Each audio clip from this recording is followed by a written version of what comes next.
L'obiettivo era chiaro, costituire l'ottavo mandamento dell'Agrigentino, ma non hanno fatto in tempo perché la polizia e i magistrati della DDA li hanno fermati.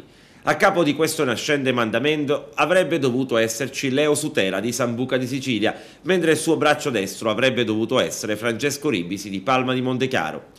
Leo Sutera sembra proprio il baricentro della nuova famiglia, lui che era stato posato da Bernardo Provenzano perché si era schierato a favore di Maurizio Di Gatti anziché di Giuseppe Falsone al vertice di Cosa Nostra dell'Agrigentino. Sutera però sarebbe riuscito a stringere rapporti con l'ultimo superlatitante che manca ancora all'appello alle forze dell'ordine, Matteo Messina Denaro. Il sospetto degli inquirenti è che Sutera, dopo essere uscito dal carcere, sia diventato il mamma santissima di Cosa Nostra nella provincia agrigentina.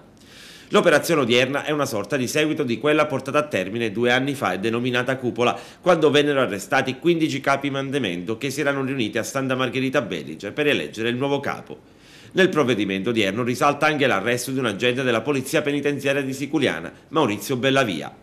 I provvedimenti riguardano 49 persone libere e altre 5 già in carcere. Dei 49, ha spiegato il questore di Agrigento Giuseppe Bisogno, 47 sono stati prese, 2 invece mancano all'appello, non sono state trovate nelle loro abitazioni.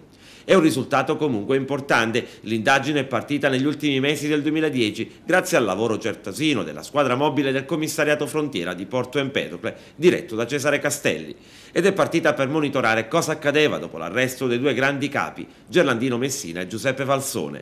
Il monitoraggio ha permesso di accertare dei movimenti particolari e le evoluzioni in danneggiamenti ed estorsioni, nonché rapine.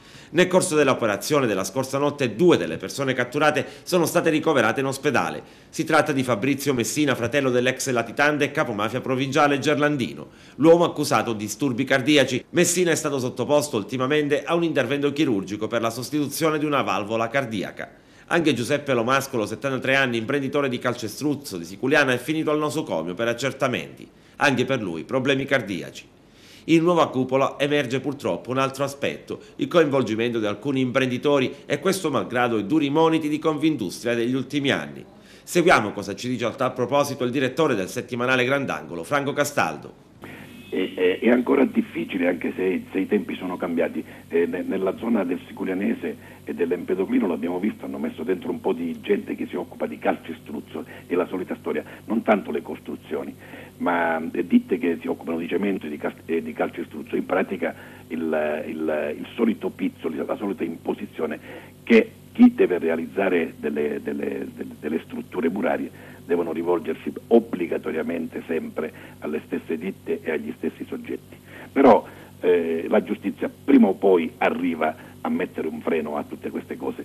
Oggi in pratica con questi arresti di questa notte l'intero settore empedoclino, realmontino, siculianese, sia per quanto riguarda la produzione del calcestruzzo che l'utilizzo, l'affitto dei mezzi, è stato praticamente decapitato.